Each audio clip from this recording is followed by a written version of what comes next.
What's up, everybody? Welcome to Take No Offense. A couple of old friends who grew up together in Pennsylvania. Now we live on opposite sides of the country. This is our chance to get together once a week to share our thoughts on politics, sports, movies, and TV. I'm Eric Messersmith in the Los Angeles area. Brian Johnson is in suburban Washington, D.C. What's up, buddy? What's going on, dude? What happened to your background? It looks like chunks of it are missing. Like part of the ocean is flying away. Like what happened there? Yeah, so this is just a wall with one of those like really Yeah. nice things. Yeah, well, we have a son and things break Max. away, and yeah, Max took care Max. of it. Well, also too, just over the years lived here for 5 years now. However, I noticed the show's not on YouTube at this point, right? Well, I put the first 3 episodes up, and what had happened was the last one didn't go up. I kind of forgot about it. That was Oh, my so bad. also the first three are The there. first three are there. Okay, I was gonna say because I'm, I I'm wasn't sure. happy that you looked. That's nice. I looked and couldn't find any of them, but maybe I was just looking in the wrong Well, places. So well, I the will. podcast is definitely there. I Yes. subscribed or whatever Well, you I do do the now. podcast, so that Yeah, yes, so well, we know that that's got taken care of. so I take care of that. Yes, but that's okay. As long as the people can access us some way, that's the important thing on the Take Yes. No Offense reboot. All right, Brian. The big news of the day: Joe Biden, President of the United States, signing an executive order on the issue of immigration, which is perhaps his worst issue and perhaps Trump's best issue. If you look at the polling, this executive order would bar migrants who cross the border illegally from seeking asylum once a daily threshold is met. That threshold is 2,500 per day. And since we're over that currently, that means that By a lot. starting at midnight tonight, we will no longer be accepting immigrants seeking asylum unless they meet certain conditions, such as minors unaccompanied, people who are sex trafficked, things like that. Unless they meet those narrow conditions, they will have to either go to Mexico or their origin country. Donald Trump did this or tried to do this in 2018. Similar thing. It was struck down by the courts. So I think there's a very good chance this will be struck down as well.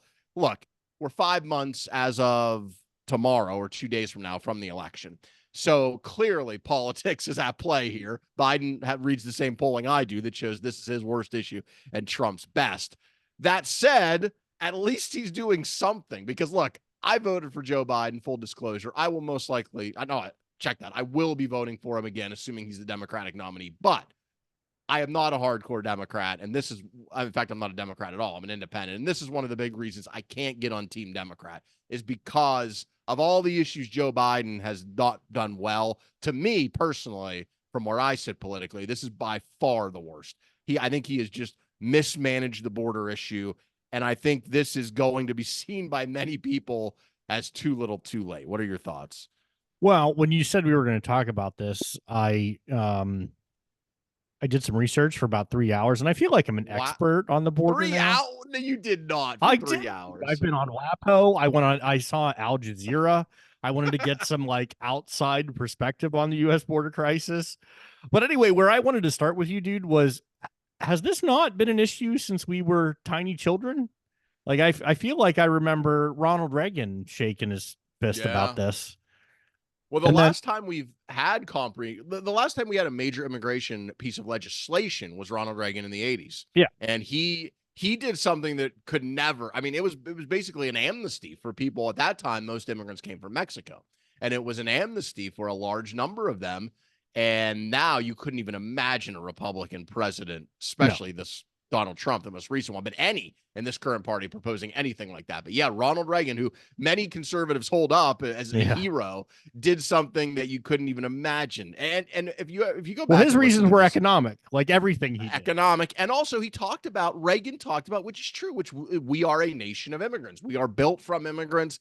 And so he went where you wouldn't go. And then in the 90s, there really wasn't a major issue until the economy got good in the late 90s in the United States, got really good in the early 2000s. George W. Bush tried a comprehensive immigration bill, and that failed. Barack Obama tried a comprehensive immigration bill. Both of those had a lot of bipartisan support in the Senate, but neither of them could get over the hump. And so we really haven't seen anything done on this issue since then in terms of legislation. Now, presidents have tried to do things. Trump did, Biden did. Some of those things the presidents have been able to do. Some have been blocked by the courts, but that's kind of the backstory. No, that's what I mean. Like this has a long history. Immigration, be it legal or illegal immigration, I feel like is such a hot button issue, and is always a point. It's like abortion. Like, sorry to laugh. I just, you know, I'm still in disbelief that we're still talking about abortion in 2024. But I digress. I think it's one of those issues that just never goes away because it's so divisive when it comes to voting. Because there are people that don't want legal or illegal immigration, or very little legal immigration and no illegal immigration. And there are other peoples that, they're like Ronald Reagan. We're a nation of immigrants, let them flow in. So I guess I was just kind of interested to ask you, how do you feel about immigration in the US in general? And I know that's a big topic, but just kind of since you have the forum, I mean, I'm not asking you for a solution. I'm just asking, like, in general, how do you feel about immigration into the United States? Well, I will look, I just got done criticizing Biden, but I will also say, in general, I'm closer to Biden on this issue than I am on Trump, but I don't totally agree with either of them. And what I mean by that is that just like so many issues with immigration, the answer is clearly in the middle. Like, we know what the answer is, and it's what George W. Bush tried to do and Barack Obama tried to do. It's a comprehensive approach where you deal with, yes, border security, because it is a problem. It's a big problem when thousands and thousands of people show up at your border every day, and those are just the ones you know about.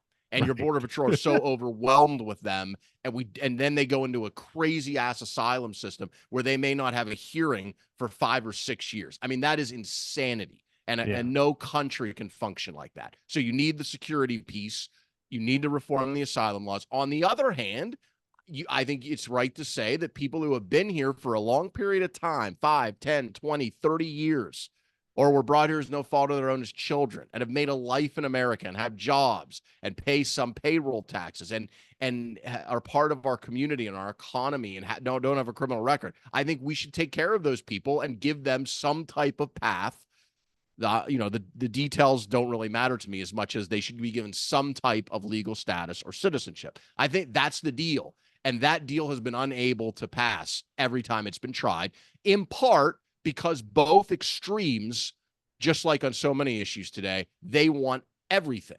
They want the extreme, they want to have 80 or 90% of what they want, and they're not willing to compromise to get it. Now, I will say that is more that I don't want to act like it's totally equal. It's more the Republicans' fault than the Democrats, because when these bills have come up and they've had bipartisan support, they have been blocked. I mean, John McCain and Lindsey Graham led the push in the Senate, two pretty conservative members on the Republican side during George W. Bush's presidency, and it was blocked by mostly Republicans who didn't want to have the legalization, the path to citizenship, what they call amnesty, what Ronald Reagan did in the 80s. They don't want to have that even for border security. So Republicans are more to blame on this issue, and that's why I don't give Donald Trump a ton of credit on this issue, even though the numbers were much lower when he was president. And to Biden's defense, because again, I want to try to be fair, even though I don't agree with the way he's handled the border overall, I will say at least Biden tried a bipartisan agreement that was negotiated by James Langford, a very conservative Republican in the Senate. And it was a bill that most Republicans supported, or at least a majority supported in the House and Senate, would have passed. And it was only security. It did not include any path to citizenship, any legalization for people already here. All it was border security and reforming the asylum laws. And it wasn't perfect, but it would have made a big improvement over the status quo. I mean, it would have limited asylum cases to 6 months instead of, like I said, 4, 5, 6 years. That alone would have been transformative. And Biden supported it, and it was tanked, and it was tanked because of Donald Trump for purely political reasons. He basically said, don't do this. It's bad for me politically. And because the Republican Party of 2024 is cultish in so many ways, they basically said, yes, sir, and they blocked it. And so I'm not here to say, even though I have my criticisms of Biden on the border, I'm not here to say Donald Trump has all the answers either, because blocking that bipartisan, because look, presidents can do things, and I don't think Biden has done enough. And I think Trump did some things that I do agree with.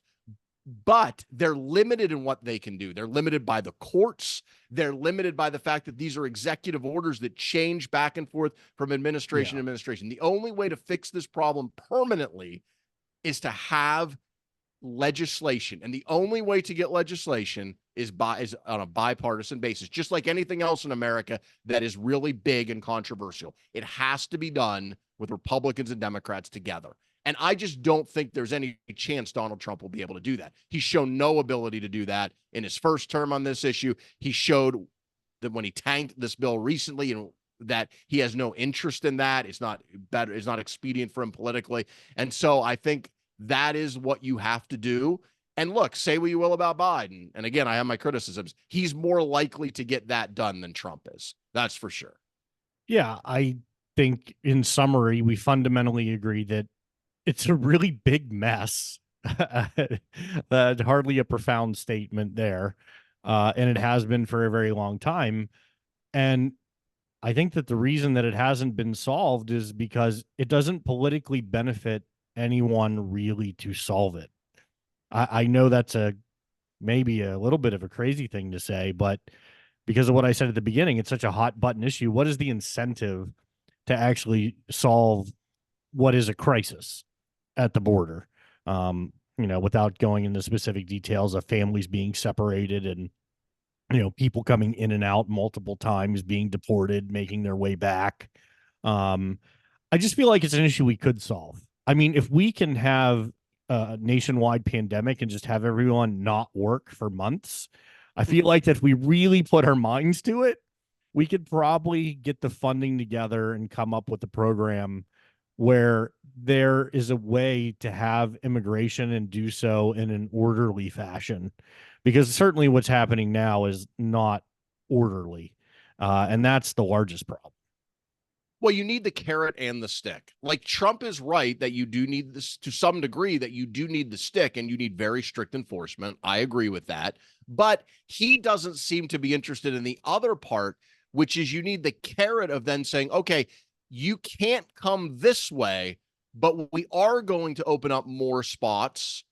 Not an infinite amount, not more than we can handle, but more spots legally. So, because look, human beings respond to incentives, and people have always wanted to get to America. Well, human beings did respond to Trump. Less people tried to cross the border under they Trump did than when Biden came in office. That's true. By the millions. They did. Although some of that was related to COVID, to be fair. The numbers really tanked during COVID when nobody was moving they around were anywhere. Pretty steady. But they had gone down a little prior to that to a lower level. So yeah, to be fair, the Remain in Mexico policy was effective. There's no question about it.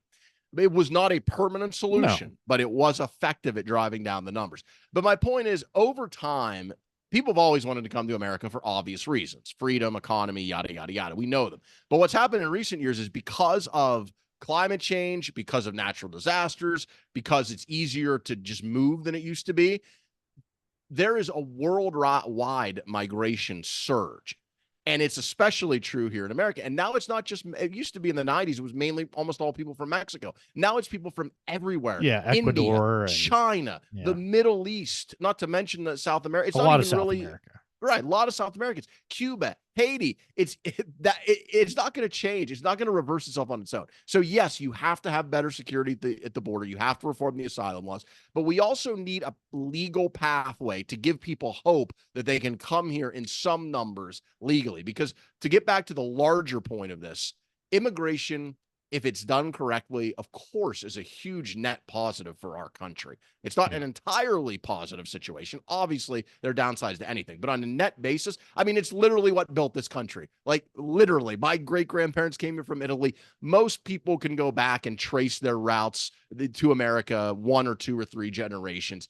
That is how we built this country. And also, by the way, our birth rate is below replacement level. And it's probably not going back up, because in pretty much all the developed world, birth rates are below replacement level. And we are going to very soon in this country have a huge number of older people and a much smaller workforce to support them, just based on our population trends. We have to have workers. We have to have them. So it's a nice thing to do to let people have the experience of coming to America. By the way, some of our best citizens are immigrants. Like they're the ones who, a lot of them are fleeing places where they don't have the same freedoms we kind of take for granted. So they really love America. And by the second, even if they come here with little language skills, I mean, most people know immigrant families. And you may know their parents don't speak English, but by the second or third generation, they're integrated into the fabric of America. That's what we do here. It's what we've always done. We're really good at it. And it's a great benefit for our economy, in addition to just being the right thing to do to bring people here. Again, if it's done efficiently, legally, and effectively. Now, I've known you for a long time. What part of the boot do the Messerschmitts come from? Because that does not sound Italian. No, well, so on the German side, I'm pretty sure that's German. Yeah, and the Messerschmitts came back along. I really need to do the what do you call it? 23andMe family. Yeah, I've never done the family tree, but I know. So the Messerschmitt, I've been told, have been here for a long time. But my dad's mom's side, Ianieri, her parents came from Italy in now like that's the 1920s. Italian. Calabrese sounds Calabrese to me. I'm just curious. But yeah, so I mean, and look, that's not obviously unique to me. So many people can do that, and we just, there is a way to get this done. If Donald Trump is president, I do not think he will do it correctly. I think he will be successful at lowering the number of people coming in on a short-term basis. I think he will do that, but the cost is going to be very high, in that he wants to have deportation camps and round people up by the millions. I just think taking a grandmother who came here from Mexico 30 years ago and has lived in the United States for decades and pulling her out to go back to a country she really doesn't know, or think about someone in their 20s who never has known any home in America. I mean, that is not what we're about. I found it very interesting in the WAPO article that deportations, returns, and expulsions are way up under Biden. I said that's the Washington Post, by the way, for those who don't know. WAPO? Yes. Oh, I'm sorry. No, I'm sorry. Just everyone knew. No, I was saying that actually deportations are way higher under Biden than they are under Trump.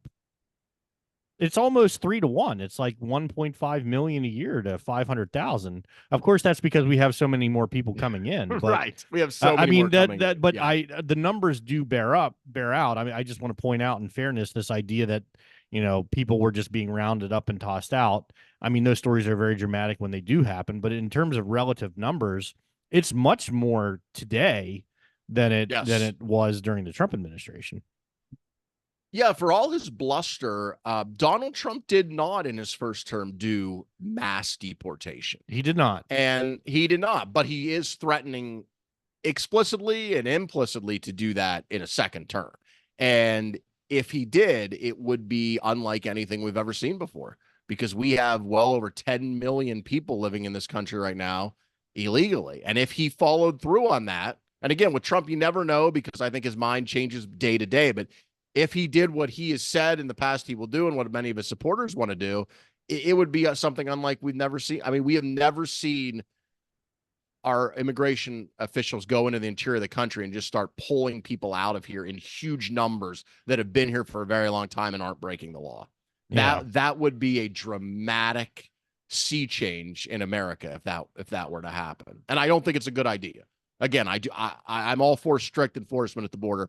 I'm not for taking people that have been here for a very long time and forcing them back to a country that they may not even know. I just don't think that's a wise use of our resources. I don't think it's the right thing to do.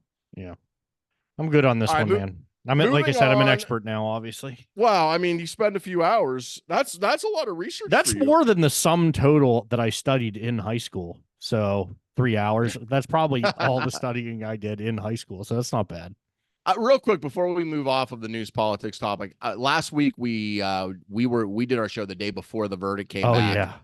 I just want to say I was right on the verdict for the Trump trial. You were wrong. So you can tell me right now that I'm a genius. But I do honestly want to know, do you think now that it has happened, will it have any political Well, after my first prediction's wrong, I don't know why anyone would care about this prediction. No, I believe if you go to the tape, I did say that I did think he would be found not guilty. That was for a variety of reasons. But I did say whether he was found guilty or not, I do think the impact is going to be very small. I really do. I think if anything, this galvanizes his base, and for the folks in the middle, I honestly don't think people really care. Which is weird to say, but I mean, it's a weird time to be alive. Yeah, I But mean, we that's my talked about it. sense.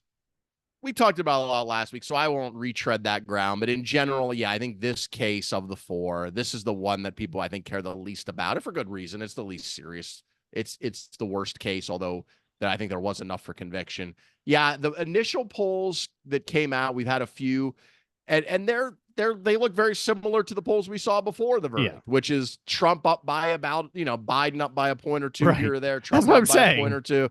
Overall, a very close race that slightly favors Trump. Now there haven't been many polls yet. It's only been a week. We need to give it time. But so far, it doesn't look like it's had much impact. And I think that's probably how it'll stay. Yeah. All right. We don't usually talk about the WNBA on this show. In fact, I don't know that we ever have. That's rare. But Caitlin Clark is a phenomenon, man. And she's now in the WNBA, and she got hip checked to the floor in a WNBA game over the weekend. And this caused a lot of outrage, which seemed weird to me, because if you watch basketball, this didn't seem like look, was it a dirty play? Yes, but it also was not anything out of the ordinary that you would see on an NBA game from time to time, especially if you grew up in the era we grew up in with like the bad boy say where they Pistons. were punching people in the face. Right. So anyway, this caused a whole thing that was kind of confusing to me of exactly why everyone was so upset. What did you make of it? I just think Caitlin Clark is an interesting person in our modern culture from the perspective of she's quite polarizing for a person who simply plays basketball. And what I mean by that, and I don't mean that in a negative way, what I mean is she's an outstanding basketball player.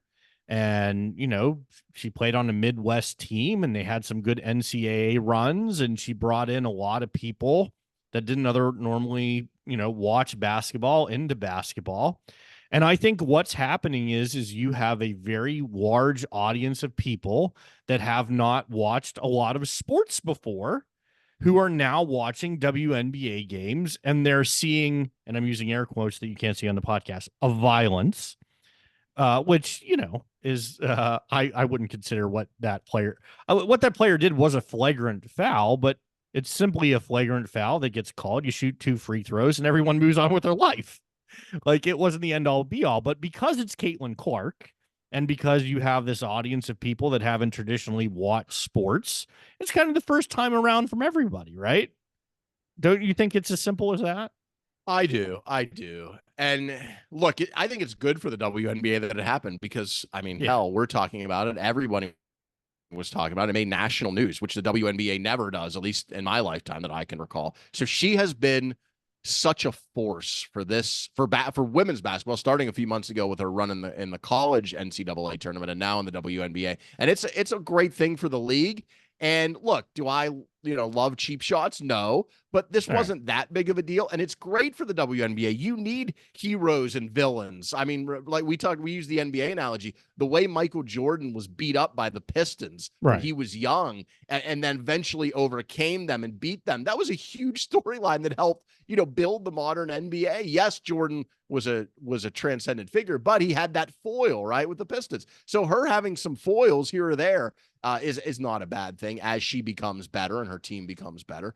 Yeah, she is unique. And look, race is obviously a factor. I mean, there's no question about that. She is a white woman playing in a sport that at her level is predominantly African-American. And there's no question that is a factor. Now, I don't know exactly how it factors into everyone's assessment of her, but she is a transcendent figure who happens to be charismatic and Caucasian. And I think that it's all part of the brew, right? I'm not saying that the whiteness of her is the most important thing, but it goes into the equation when you put it with all the other things about her that help make her what she is. And maybe, I think it's fair to say, also feed some of the backlash to her. I think that would be fair to say that might be a part of it for some people. I'm not saying for most. Yeah, well, I just would like to point out that it's not fair to say that the like vast majority of WNBA players are African American, because that's not true. It's a much closer split than you would think. The Yeah, much N closer than the NBA. Yeah, the NBA is about 75% African American, and the WNBA is closer to 60, which it doesn't sound like much, but I mean, you're going from three quarters to about half. I mean, so, Right. and I only say that to say that a lot of female basketball players are white. But I will agree with you that within this conversation, I think it would be naive to say that race isn't a factor, and Of it course. was an African American girl who hip checked a white woman. I mean, sure, I guess, but Well, I no, don't know, I man. think race is a factor in just I just mean in Caitlin Clark With in general in her Caitlin Clark, rise. Yeah. you I think just she's mean more propped up because she's white than if she was black? well, I don't know about propped up. I think she's more popular More because she's white. popular. Yes. And the reason I say that is because there have been other dominant, great African American players who never achieved this level of fame. See, And I now think maybe is that's Caitlin fair. Clark a better player than some of them? Maybe. Maybe she is.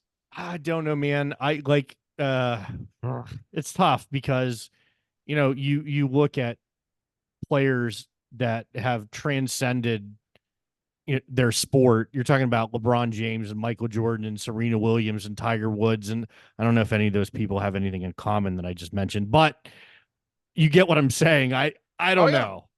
Like Well, what I'm I saying to don't know you if is I like the race I think Caitlin angle on Clark this one.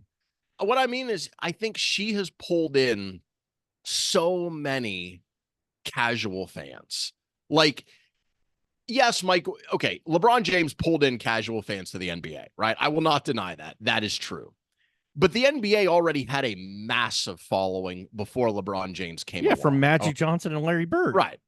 And before LeBron that, Kareem James, Abdul-Jabbar. right. Kareem Abdul-Jabbar.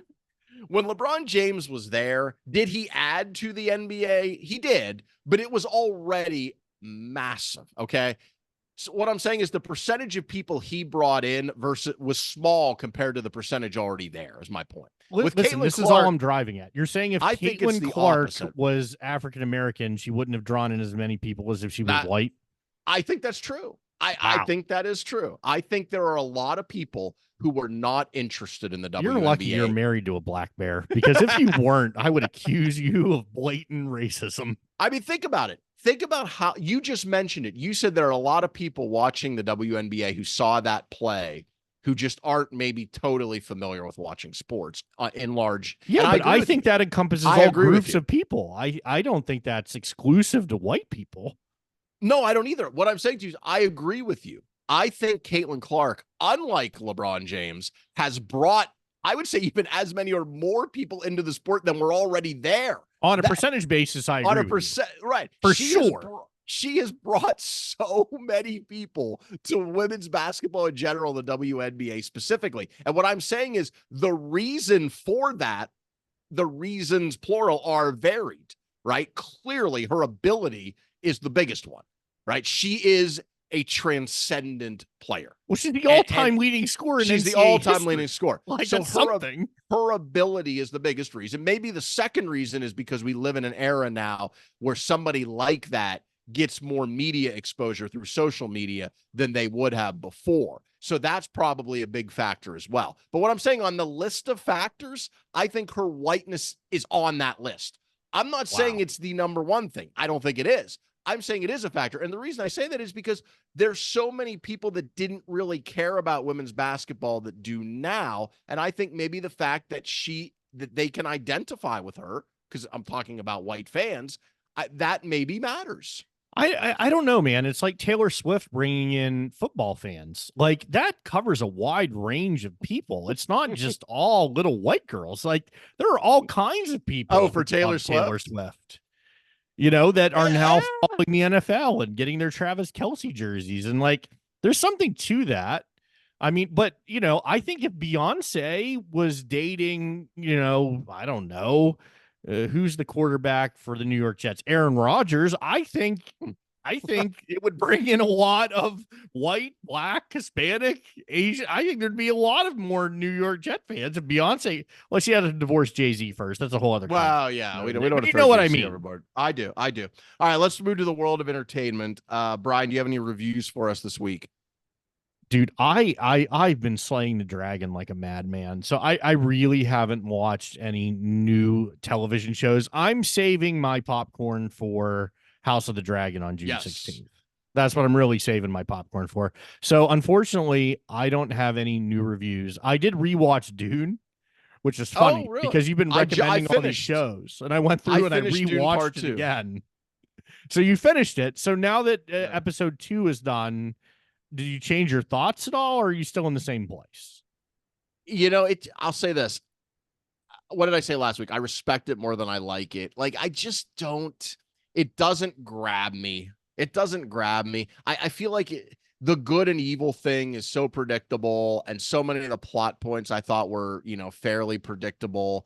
And it's so black and white with who the good guys are and who the bad guys are. It's kind of like the opposite of like Game of Thrones and that. And again, I want to be clear, that doesn't mean that it can't be really good or doesn't have value, but I think you're kind of limited. And so much of it is just, to me, just over the top in a way that doesn't quite work. And again, I didn't hate it, but I did kind of find myself laboring through it. I mean, I watched the second one in, I think, 3 different sittings. I was like, all right, I'll watch another 45 minutes and then I'll watch the end. And oh, what a surprise. The good guy wins. You know what I mean? It's like, and a few people die along the way. It doesn't hit me. It's too sci-fi for me without enough kind of emotion. I don't know. I don't love it. Again, I don't hate it. I don't want to be overly critical because I do respect a lot of the filmmaking, and I do respect, obviously, I really respect the original story, the book it's based on. Oh, yeah. It was written, well, there are 6 of those, and they're only through ago. like the first 1.5. So I mean, that's incredible. Like the imagination of, I don't even know, whoever wrote that book. Amazing. But as films, do I love them? Will I watch them again? No. Okay.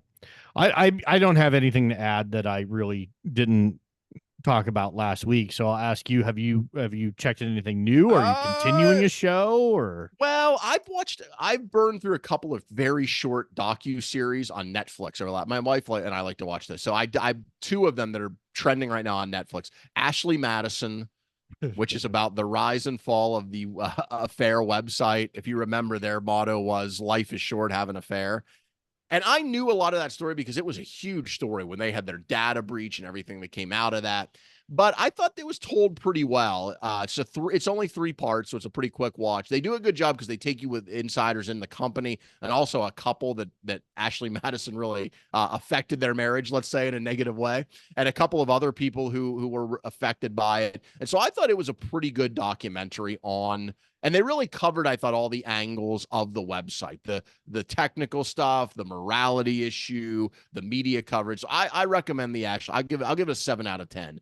The Ashley Madison docuseries. And then I watched one called Dancing for the Devil, which is also 3 parts.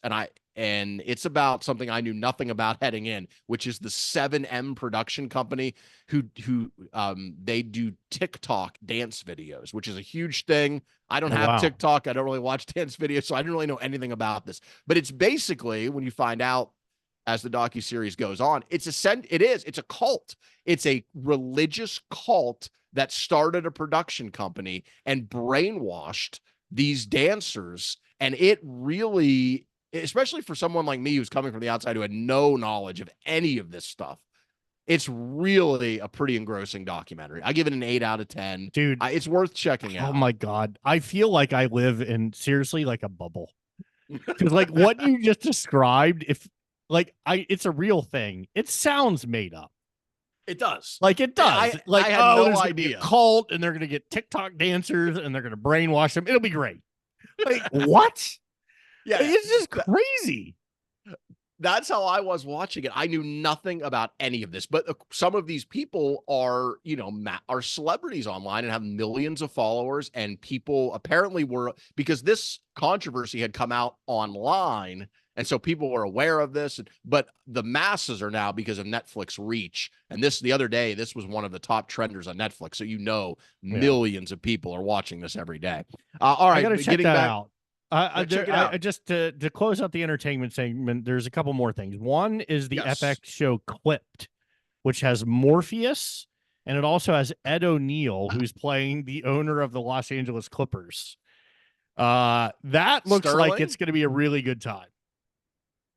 Yeah, it's Lawrence Fishburne playing Doc Rivers. Yeah, right. And it does look interesting. Are you excited for that one? Because I'm just as a sports fan, I'll watch it. Yeah, come on, Ed O'Neill is Donald Sterling. This is going to be magical. Ed O'Neill is a beautiful human being. Is that coming out this month? I think it is. Pretty sure. Let me see if I can yank it real quick. If you can yank it real quick, please don't do that on this internet show. I can't. Now I'm on the dark web. Let's go back. All right. Please no yanking on this show. We don't want to get kicked off YouTube. Highly inappropriate. Yeah. So I did want to mention that I'll definitely be checking that one out. That was it. So this is a big time because that's coming out. You mentioned House of the Dragon. We'll talk about that in a few weeks. The Bear, which is one of my favorite shows, comes back for season 3 on Hulu. Oh, you talked that about before you deleted everything. You talked a lot about The Bear, dude. The Bear, especially. I mean, season 1's fantastic, but season 2 is a different level. I mean, 2 of the best episodes of television I have seen in years. Yeah, it was highly from awarded. Season 2. Oh, it is fantastic. It really is. It's one of the best shows of the last 10 years. At least so far. We'll see how the 3rd season is. Can you keep it going? That's the key with a great show, right? Yeah. It's doing one really good season is hard, but don't end up like Lost. Right, exactly. But the other thing I am kind of looking forward to, I guess, is The Acolyte. I mentioned this last week. This is the latest Star Wars show. I believe it drops today, the first 2 episodes. I am a huge, big Star Wars fan, but I'll tell you, less so with what Disney Plus has done over the years, with the exception again of Andor, which was fantastic, and they are coming back with another season of that. So I'm really looking forward to that. For The Acolyte, I'll check it out and I'll try to just like it for what it is. Like Ashoka, which was the last show, the Star Wars show. I don't know if you saw it.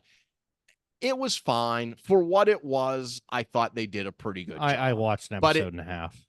Yeah, it's like the A movies and the B movies back in the day when companies would make they would have the same sets and everything. Yeah. These studios. So to save time, they would make a movie that they really wanted to make, and then they would just kind of make another movie just based on the sets. It's there.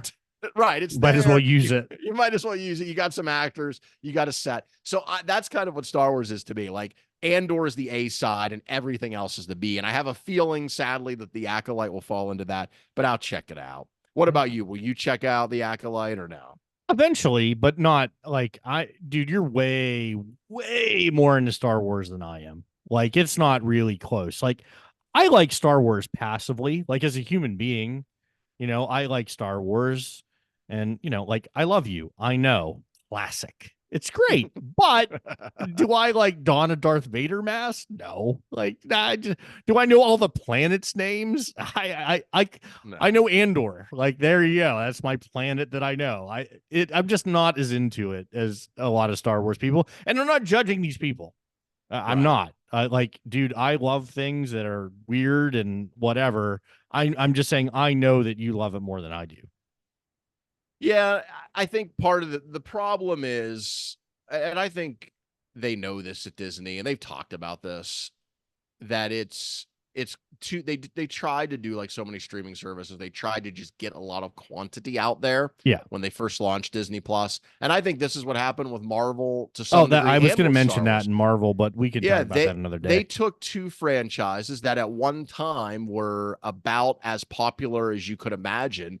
And I won't say they ran them both into a ditch, but they have severely diminished them, and they've diminished both of them. But that's been Hollywood all time. I mean, Fast and the Furious went to space.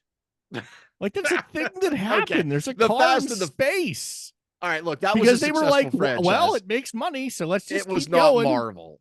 It was not Marvel and it was not Star Wars. My point is they went for quantity I over don't know, man. quality. There's some people that love the family and the Fast and the Furious, but That's whatever. true.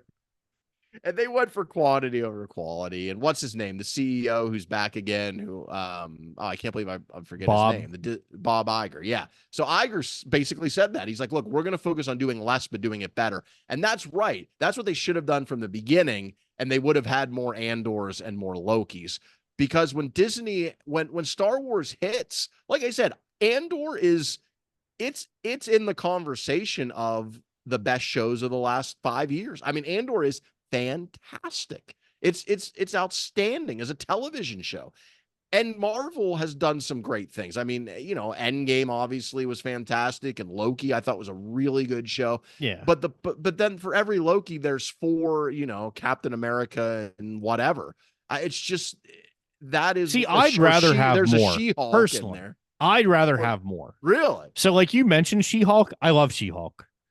That's one of my favorite. That's one of my favorite Marvel shows on Disney Plus. I thought it was really well done. I thought it was meta, which I liked. I like the actress who played her. I thought they did a really good job with that show. But to each their own. I'd rather have more than have less. The problem is that at the end of the day, we're running a business here. That's what Bob Iger would say. And if those shows are losing money or not making enough money, then they have to go. I think that's part of the problem. Is we make so many movies now. It's like Aquaman 2. I don't know if you saw Aquaman 2. I missed it. No, but I'm saying like the first one made $1 billion. So obviously we're going to make a second one. The second one, shocker, not as good. Made about half. The thing is that they put so much money into Aquaman 2 that they're like, well, we're going to have to make $600 million to break even. I don't know. I have an idea. Maybe try and make it for not $600 million so you can still make money on it. I don't know. But hey, this is why I'm not running a production company. I'm just saying, if you could do, that's the challenge with Marvel and Star Wars, is that the production is so high in terms of cost that making more of them, even though as a fan, as I want them, I understand why they can't. Because if they aren't successful and they don't make money, then you're losing, like in the case of Captain Marvel, hundreds of millions of dollars. No one, like, I work at a company. I can't afford to lose hundreds of millions of dollars on a project. Like, no, that's not how it works. I need to keep cranking out $1 billion, in this case, if I'm the studio, $1 million project. So I think, to your point, there is something about Bob Iger saying like, hey, let's slow down and let's just make less better. But because that's safer. It's a much safer financial option. It is. And it also gives you a better chance to get your audience back because the quality went off the quality. Dude, Deadpool for both Wolverine franchises is going to make $1 billion. It just is. That might be the one that brings them back. It could be for Marvel. That might be the one. But again, the quality's got to be there because that's the thing, man, is people. It used to be you could throw anything out there, and even if the quality wasn't that great, the reputation was so good and the hit rate was so good for Marvel, right? They were hitting with like 3 out of 4 movies. Yeah, but what was a bad movie that did exceptionally well? Like, I don't think there were any. I think all the movies that did exceptionally well at the theater, they were good films. I don't think there's any doubt about that. Well, I think pretty much everything they threw out for a while turned to gold, even if it wasn't at a Did you like the original Captain Marvel, the first one? Oh God, I don't think I saw it. It was awesome. It was a really well done origin story. I don't movie. think I saw it. So I just think you have to get the quality back, and that will bring the audience back. Maybe not to where it was before, but that will bring it back. Now for Star Wars, it's a little different though, because for Star Wars, Andor was great, but did not rate well. And so that is kind of the conundrum. Unlike Marvel, the quality got better, but the audience didn't return. And so that's a really scary thing, because now it's like, okay, the audience maybe isn't there because the quality wasn't great. And now you turned, at least for one project, you turned the quality up a few notches and the audience wasn't there either. So that's an interesting dilemma, that you're in with that franchise in particular. But I will check out The Acolyte. I'll come in with an open mind. Hopefully it will be more like Andor and less like some of the other things that have been on the Disney Plus service. All right, any final thoughts, Brian, before we get out of here? Look, I know you don't have a lot of thoughts on this, and that's fine, but I do have a final thought tonight, and it is about Yes. the approval of court-ordered surgical castration. And you're saying that is a plot twist. That is a plot twist. Usually you're like, no, I'm good. We'll see you next week. It is. But I saw this, as I see most things on the internet, right? And I don't know if this happens to you, but there are times that I get fooled by the internet. My dear wife, who is a brilliant woman, recently sent me a screenshot of James Gandolfini's son appearing in a reboot of The Sopranos in 2025. And I immediately went, this is not happening. The Sopranos, Michael Gandolfini is not going to play a young Tony Soprano. It's not going to happen. This is an AI generated or human being generated thing. Like, it's fake. So when I saw this thing that in the United States of America, they were going to be able to, a state said, okay, if you're a child molester in specific cases, a judge, not a jury, a judge can order you to be surgically castrated. I said, just like my friend Donald Trump, fake news. There's no way this is real. This is fake. I'm being fooled by the internet. I did a little bit of digging, and I found out a story from the AP, who is still reputable, the Associated Press, and to my shock and surprise, Eric, this is a true story. In the great state of Louisiana, down in the French Quarter on the Bayou, a Democratic representative brought forward a bill, and it received both Democrat and Republican support. Unbelievable. Other than that, all I can say is obviously it's for abhorrent types, because as you know, there are other states where a sex offender can option themselves. They can say, I would like to be medically castrated voluntarily, and the court will grant that medically. There are a handful of states that allow that. But dude, I've never heard of this. I'm shocked by it. I was taken aback. Have you seen this? Have you heard of this? What say you? After you told me about it earlier today, I did read about it briefly, and it sounds like the reason this is such a big deal, because as you mentioned, chemical castration has been a punishment as well that has been issued by other states, which I assume, I am no expert in this area, but I assume that involves taking pills or some, or injection of some type. But your balls come off. As opposed to surgically, which, yes, going under the knife to do it, that is a different ballgame. It's a different thing. Okay. It is a different thing. Now, that said, I find it hard to gin up any kind of sympathy for people convicted of these crimes. I guess isn't that the box you're cornered in when it comes to this conversation? Like you're really backed into a corner here. Here's my overall thought though on this. To be honest, your state of California, by the way, allows for chemical castration. Yeah, chemical. Other states do as well. Here's my thing on this. If we are talking about, which I assume we are, this being an option for very, heinous situations, right? Why not just put the people in prison for life? Like because I am all for nonviolent crime, rethinking some of what we do there. Although I think we've kind of gone a little too far where I live in LA with being a little too lenient on some nonviolent crimes, particularly things like shoplifting. But in general, I buy the argument that nonviolent crimes, we don't want to put people away for a long time. I'm generally sympathetic to that argument with some exceptions. I am not sympathetic to that argument as it applies to people who commit these kind of crimes. In fact, I would go the other way with people who commit these kind of crimes. If you sexually abuse children, like, why are you not going to prison for a massive amount of time, if not the rest of your life? And to me, and correct me if I'm wrong, but that would take away the need for any kind of castration, right? Because the point of castration is, well, now you'll be less likely to commit this crime again. But if you're in prison for the rest of your life, why do we need to do surgical castration? Do you see what I'm saying? Like, to me, one or the other would suffice. I don't know why you need both. We're at the end of the show, and this is a very complex conversation that I don't know that we have the necessary time for, because you have to ask yourself a lot of questions about incarceration as well. Like, what is the purpose of incarceration? Is it, some people say it's rehabilitation. I disagree. I don't think people are rehabilitated in prison. Actually, the recidivism rate is much higher about for those who have been incarcerated than those who have gotten away with the crime, which is pretty funny if you really think about it.